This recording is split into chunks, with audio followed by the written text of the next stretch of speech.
So this is the Particles Homework Booklet question 14, and we're given the equation for the emission of a positron from a proton. So it's a positron, so it's proton going to neutron plus that positron plus an electron neutrino. We're told that energy and momentum are conserved, and the question is what else is conserved? Well, as always, baryon number has to be conserved, so that must be conserved. Lepton number always has to be conserved, that must be. And charge has to be conserved, so that must be there. Interestingly, in this case, although there's a weak interaction, so strange just doesn't have to be conserved, the question is what quantities are conserved. Since we start with a strangeness of 0 and end up with a strangeness of 0 plus 0 plus 0, the strangeness in this case is conserved. Any three of those would have got you the mark. We're asked to draw the Feynman diagram, represent positron emission, represented in that equation.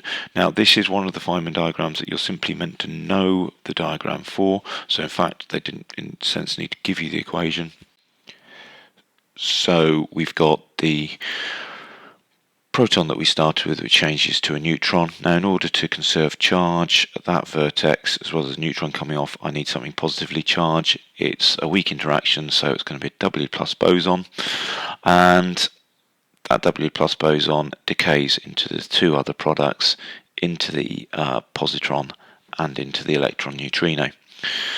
In my head I've got a time axis running up the page, but as long as we're moving forward in time for everything going on, we're okay there. There was a mark for proton to neutron, there was a mark for W plus boson, there was a mark for positron and the electron neutrino, and there was a mark for the overall shape.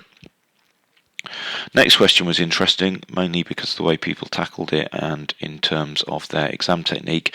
You're asked to complete the following table using ticks and crosses. Complete the following table using ticks and crosses. There are an awful lot of people who left blanks rather than crosses. That doesn't answer the question. So this is essentially do you know stuff. So proton, is it a fundamental particle? No, it's made up of quarks, an up and up and a down. Is it a meson? No, because it's made of 3 quarks, not a quark and an antiquark. Is it a baryon? Absolutely, yes, it's made up of those 3 quarks. And is it a lepton? No, it can't both be a baryon and a lepton. So it's cross cross, tick cross for the proton. Exactly the same thinking, in fact, would go in for the neutron. It's not fundamental. It's not a meson because it's a baryon. It's not a lepton.